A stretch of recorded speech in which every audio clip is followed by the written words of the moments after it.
finding yourself in a lot of hybrid meetings lately where some people are physically together and others are remote and joining through technology like Zoom or MS Teams?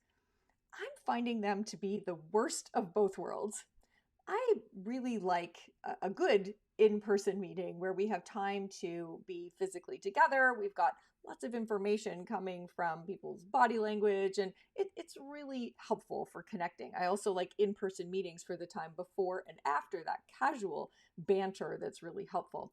And I was also okay with fully virtual meetings. I got used to being in my little Brady Bunch square and finding a way to make that effective. But I'm really struggling to warm to hybrid meetings because there's just so much asymmetry, so many ways that we're having very different experiences from one another depending on whether we're in the room or we're remote.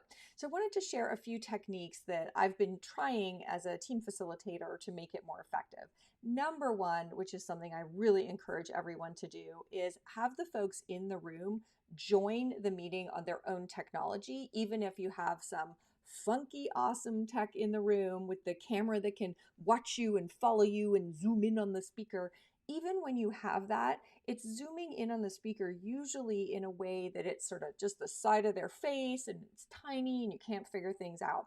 So have everyone join. You can use the room's tech on audio, but then join with a tablet or a phone. It doesn't really matter, so that you can have the experience and other people can have the experience of you having your own square in the meeting. That makes a really big difference. The other thing that that allows is for everybody to be using the chat function. And I found chat functions can really help make meetings more efficient.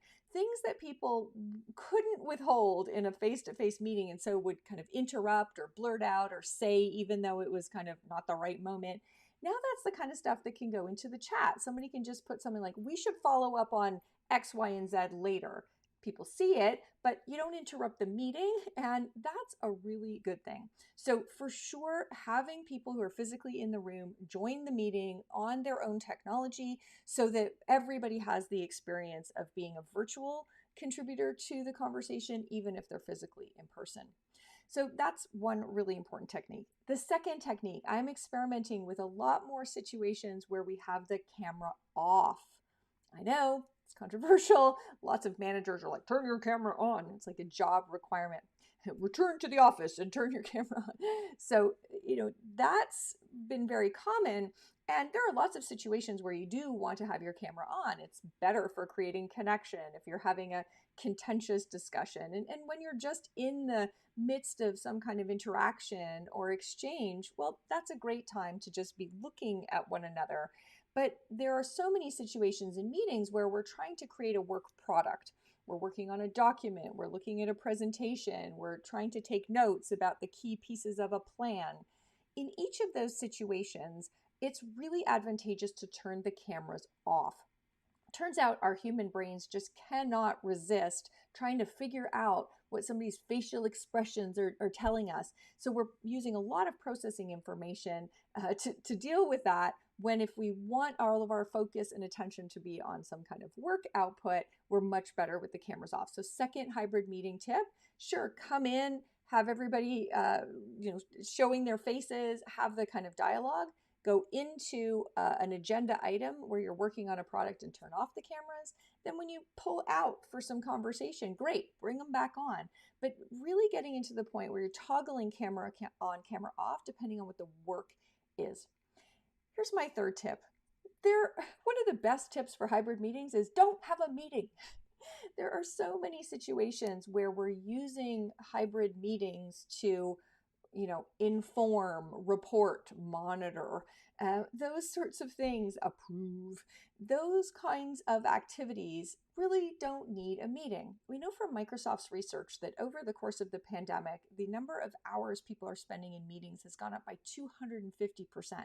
The average person is now spending 22 hours a week in meetings. That is not productive. It's not healthy. So we want to really bring the number of hours of meetings way, way, way down. And one of the ways to do that is to, get rid of, reset, just bang, get rid of a bunch of the hybrid meetings that you have on your calendar and accomplish that task in a different way. So it's really great to have meetings. If your team has an anchor day where you're all physically together in the office, great. What are the novel, complex, contentious topics that you can be covering?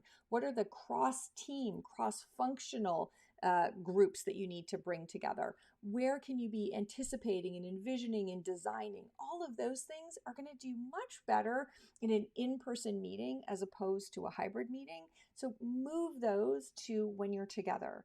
Other things where you just need to be checking things off a list or making sure you've got all the steps in the plan, those don't need a meeting at all. Maybe what you want to do is have somebody do a screen recording, a quick video, and say, "This is what I've got. I'm sending this out so you can listen to it whenever the timing is right for you. Let me know if I've missed any steps." You don't need a meeting at all. And that video might take 7 minutes. And if it had been a meeting, it for sure would have filled up 30 minutes, maybe even an hour.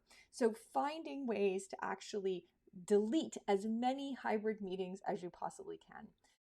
So these are a few tips to make your hybrid meetings better. So you need to have everybody join with technology, spend a lot more time with the camera off, and move hybrid meetings into other formats as often as possible. These are the things that are working for the teams that I'm facilitating. I hope they'll work for your team too.